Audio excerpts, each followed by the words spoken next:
I think we're in an exciting time. I think that if I look across the U.S. economy, I can't think of a more exciting place than venture capital. The value creation, I think the system works, we're generating jobs, and quite frankly, you know, I agree with Dick. I think there should be tires burning in the streets right now. I think that the system works very well. I look at a lot of great companies that have been formed. They've been venture-backed, and I think the system does work. It's very efficient. There isn't a lot of bureaucracy, and I think it works very well. So, but we're very optimistic. We've had 6 liquidity events in the last year. It's been the most enjoyable year I've had in 10 years. We had 2 IPOs, and most of those liquidity events have been here in the US. We've had 1 IPO in India, and so I think it's a good time, and so I'm feeling better. We've noticed in our portfolio, as we look back at our data, that some of our best investments have been in down markets because everybody's on the same page, same gear ratio, and I think the tourists go home. And I think the people who want to be in this business are in this business with the right passion, the right motivation. And so, you know, we had an exit a couple weeks ago, a company called Amion, which I invested in 10 years ago. And we just think that it's a great cleansing period. And most of our liquidity events are coming from deals that we made during the last downturn. So I definitely think the glass is half full. Sandy?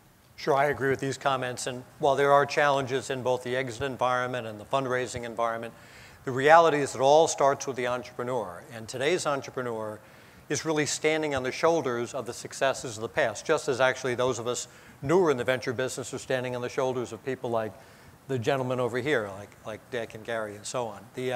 And so I think the way you can create a company today is so much quicker and more powerful. The way Azinga captured the platform of Facebook to ride to escalating growth, and so many other companies doing similar things where we're seeing, and not just in the social web, we're seeing it in the enterprise. We're seeing it in mobility now with more things happening with the iPhone and iPad and now Android. So I think we're in a period right now where we're seeing more exciting deal flow than we ever have had before. So I think the entrepreneurship is there, and that's where it all begins. That's why I'm optimistic. Thanks very much. So this time last year at this conference, we were talking about the impact of the financial crisis on the industry. And I think we would all agree that things have gotten a bit better. But just generally speaking, and I'll direct this to Sandy, you know, how dependent is this industry on these kind of macro economic factors? It should be less dependent than our psychology allows it to be.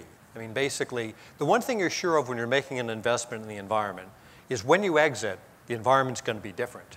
And so the idea that I'm cautious about making investments now, or I have to value them low because the exit environment is valuing things low, is really fallacious. Because when it goes out, it's going to be, the best guess is it's going to be some more normalized environment. Conversely, it's too easy to get overly optimistic at a time when the exit environment is robust and therefore paying really high prices for young, unproven companies makes sense because the public companies are trading so high. Neither of those makes any sense. But human psychology is human psychology, so it's hard to get away from that. And the rising tide of a more buoyant stock market and a more buoyant set of technology industry corporate fundamentals clearly helps the industry. But I think we can and should try to bifurcate those things. And that's one of our challenges, but I think it's one of the things that can really help us and help our performance. Because I think, for example, the investments, I think, in all of our vintage year investments from 08, 09, and this year are going to prove to be some of the best years ever. So the economy obviously is still sluggish. You know, is it strong enough to pull our venture-backed companies along to success? Dick, what do you think? Well, I think the economy is strong enough. You know, it's interesting when you look at the world's gross domestic product.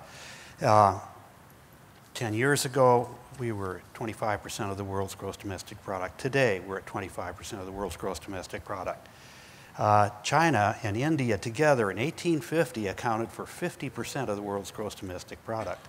By 1950, 100 years later, they accounted for 3%. I mean, they called the century of humiliation in China. That's a radical change. Today, India and China together are 10.5%, and the BRIC countries in total are 15%. I think the main thing, so actually the United States, the growth in the BRIC countries, in the gross domestic product share, has come primarily from Europe, not from the United States. So we started out this year thinking there'd be about a 2.5% growth in the GDP. And it looks like it's going to be more like 3.5%. So it's actually getting better. We have plenty of liquidity in the corporate coffers, as I said. So I think and then the other macro factor that to me is really important is, Gary mentioned how tied we are to the public markets. Well, we are, but you know, how often do we really realize that these so-called fast trades on the New York Stock Exchange, they account for somewhere between 50 and 70% of the volume on the New York Stock Exchange, and the average holding period is 11 seconds. 11 seconds, it's a remarkable thing. So throughout all this, you know, supposed chaos and mayhem, there has to be a strong underlying recognition that in the end, profits count a lot. And I think that's what we're witnessing. And you heard everybody up here talking about, if you look below the surface in our own companies, you know, I didn't think we had to go jamming on the brakes, but you had to use very solid reasons for keeping your expenses and making sure you can grow within the boundaries of your resources. That's so I think as long as we're not in a period of meltdown where banks can't lend to each other the way we were a year and a half, 2 years ago, I think nature will take its own course. So I'm hopeful about that. There were, you know, a lot of companies that didn't make it through 2008, 2009, right, due to the crisis and other factors. Is there more culling to be done in your portfolios or in the industry in general? Naveen? Yeah, I think just let me add one point to what Dick said, right? And I think it'll be good in this context.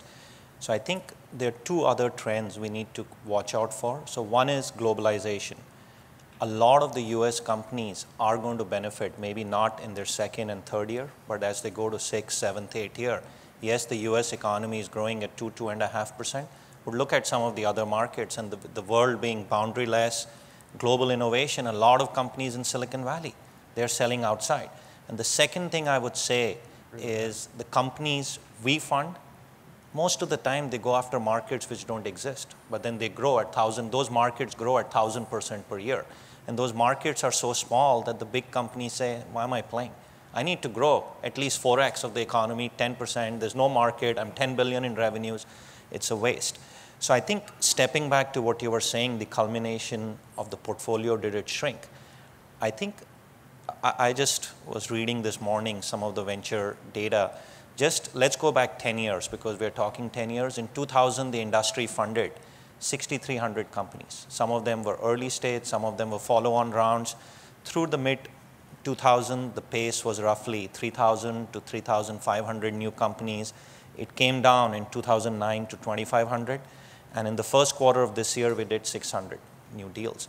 So as a venture capital industry, say on an average, we are doing 3,000 or so deals. 35% of them are first round, new companies being created.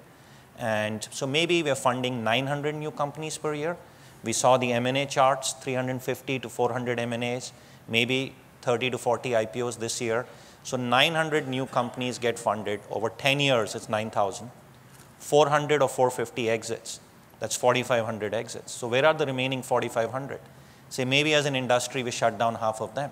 So there's still 2,000 or 2,500 companies left over the last 10 decades, and we need to make sure that our dollars are chasing new opportunities and not just keeping, and this is a tough phrase, the living dead alive, right? Because it takes attention from venture capitalists. These companies are still there.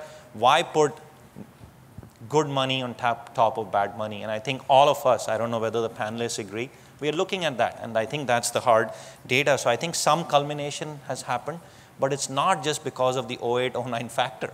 You have to take a decade's view, because if I funded a company in 07, should it not be around in 09? It's just early, right? But we have to look back the last 7, 8, 9, 10 years. So I think there's more to do. I think the industry recognizes it. The good news is the 08, 09 crisis helped because the industry was overcapitalized, 2000, 2001, 2002. We are heading in the right direction. Are we done? I don't think so. I think there's more work to be done.